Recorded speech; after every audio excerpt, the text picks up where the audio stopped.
বন্ধু বান্ধৱীসকল স্বাগতম জনাইছোঁ জব এডুকেশ্যন ইউটিউব চেনেল টুজবলৈ। বন্ধু বান্ধৱীসকল টুজব চেনেলৰ জৰিয়তে মই অসম তথা ভাৰতবৰ্ষৰ বিভিন্ন চৰকাৰী বেচৰকাৰী চাকৰিৰ বিজ্ঞাপন লৈ আপোনালোকৰ ওচৰলৈ আহোঁ।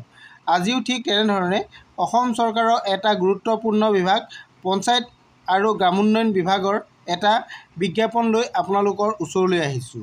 এই বিজ্ঞাপনটো যিখিনি পদৰ কাৰণে আহিছে ইয়াৰ সবিশেষ আজি মই আপোনালোকক এই ভিডিঅ'ৰ জৰিয়তে জনাবলৈ চেষ্টা কৰিম। গতিকে বন্ধু বান্ধৱীসকল আপোনালোকে যদি মোৰ চেনেলত প্ৰথমবাৰলৈ আহিছে তেনেহ'লে চেনেলটো ছাবস্ক্ৰাইব কৰি কাষতে থকা অল নটিফিকেশ্যনটো অন কৰি দিব। আহক ভিডিঅ'টো আৰম্ভ কৰোঁ।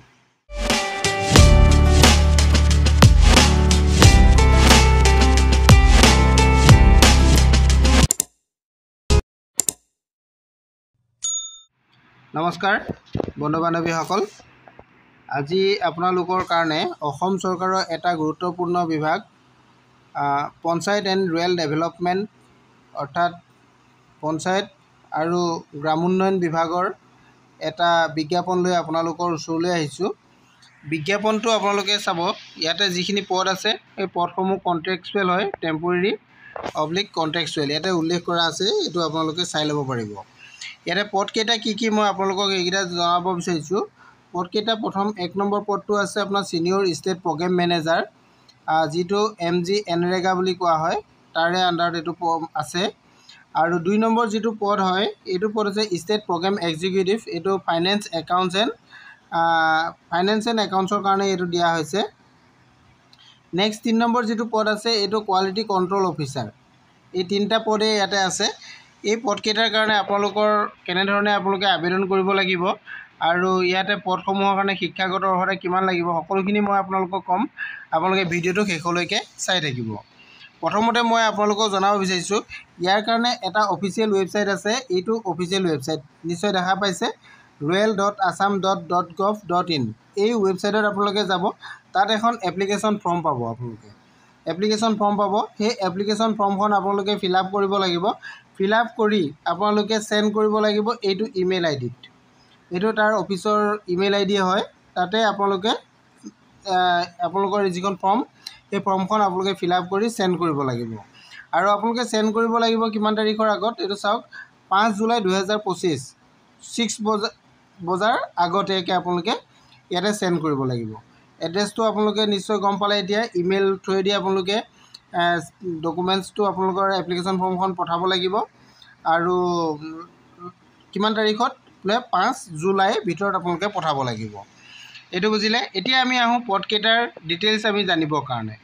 পদকেইটাৰ ডিটেইলছ যদি আমি জানিব বিচাৰোঁ, পদকেইটাৰ লোকেশ্যনটো হৈছে আপোনালোকৰ গুৱাহাটী।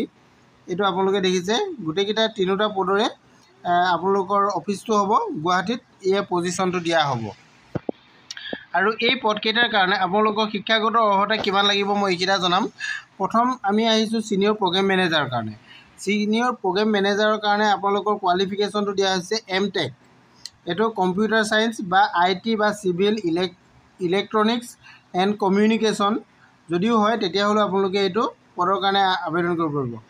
MTech বা ME মাষ্টাৰ অফ আপোনালোকৰ ইঞ্জিনিয়াৰিং যদি হয়, কম্পিউটাৰ আছে ইয়াতে কম্পিউটাৰ ছায়েন্সত বা IT বা চিভিলত বা ইলেক্ট্ৰনিক্সত বা কমিউনিকেশ্যনত যদি আছে তেতিয়াহ'লে কৰিব পাৰিব। নতুবা আপোনালোকৰ যদি MBA আছে, HR বা ফাইনেন্সত আপোনালোকৰ যদি MBA আছে, লগত যদি কম্পিউটাৰ নলেজটো আছে তেতিয়াহ'লে আপোনালোকে আবেদন কৰিব পাৰিব। এইটো কথা হ'ল। ইয়াত দৰমহাটো আপোনালোকক কিমান দিয়া হ'ব এইটো কথা উল্লেখ আছে। 75,000ৰ পৰা আৰম্ভ হ'ব, 82,500লৈকে হ'ব। এইখিনি থাকিব, প্লাছ আদাৰ এলাউন্সেছ আপোনালোকে থাকিব। আৰু ইয়াতে বয়সটো আপোনালোকক 45 ইয়াৰ্ছলৈকে দিয়া হৈছে। 1/1/2025 1/1/2025লৈকে যদি আপোনালোকৰ 45 ইয়াৰ্ছৰ ভিতৰত আছে তেনেহ'লে আপোনালোকে আবেদন কৰিব পাৰিব এই 1 নম্বৰ পদটোৰ কাৰণে, অৰ্থাৎ ছিনিয়ৰ প্ৰগ্ৰেম মেনেজাৰ পদৰ কাৰণে। 2 নম্বৰত আপোনালোকৰ যিটো পদ আছে এই পদটো হৈছে আপোনালোকৰ state programme executive finance and একাউণ্টছৰ যিটো পদ। এই পদটোৰ কাৰণে আপোনালোকৰ কোৱালিফিকেশ্যনটো আপোনালোকে চাব পাৰিব। MCOM বা MBA মেইন কোৱালিফিকেশ্যনটো আপোনালোকৰ MCOM বা MBA যদি হয় তেতিয়াহ'লে আপোনালোকে আবেদন কৰিব পাৰিব। আৰু আপোনালোকৰ ইয়াতে ডিপাৰ্টমেণ্টটো আপোনাৰ ফাইনেন্স এণ্ড একাউণ্টিং থাকিব লাগিব আৰু ইয়াতে যি ইউনিভাৰ্চিটিৰ পৰা আপোনালোকে পাছ কৰিছে তাতে পাৰ্চেণ্টেজ আপোনালোকৰ 60% থাকিব লাগিব তেতিয়া আপোনালোকে এই পদটোৰ কাৰণে আবেদন কৰিব পাৰিব ইয়াত দৰমহাটো আপোনালোকৰ 55,000 হ'ব আৰু লগতে আদাৰ এলাউন্সেছখিনি আপোনালোকৰ থাকিব এজটো আপোনালোকৰ 1/1/2025 লৈকে 40 years হ'ব লাগিব আৰু ইয়াতে এক্সপিৰিয়েঞ্চো বিচৰা হৈছে এক্সপিৰিয়েঞ্চটো আপোনালোকে চাই ল'ব 5 years এক্সপিৰিয়েঞ্চ বিচৰা হৈছে নেক্সট আমাৰ যেটো আছে কোৱালিটি কন্ট্ৰোল অফিচাৰ 3 নম্বৰ যেটো পদ ইয়াতে কোৱালিটি কন্ট্ৰোল অফিচাৰ ইয়াৰ কাৰণে আপোনালোকৰ ডিগ্ৰী ইন সিভিল ইঞ্জিনিয়াৰিঙত আপোনালোকৰ ডিগ্ৰী লাগিব ইয়াতে 60% মাৰ্ক সহ লাগিব আৰু লগতে 3 years আপোনালোকৰ work experience বিচৰা হৈছে আৰু knowledge of English Hindi and local language mandatory এইটা আপোনালোকে জানিবই লাগিব ইয়াৰ কাৰণে দৰমহাটো 40,000 প্লাস আদাৰ এলাউন্সেছ আপোনালোকৰ থাকিব আৰু বয়সটো আপোনালোকৰ 1/1/2025 লৈকে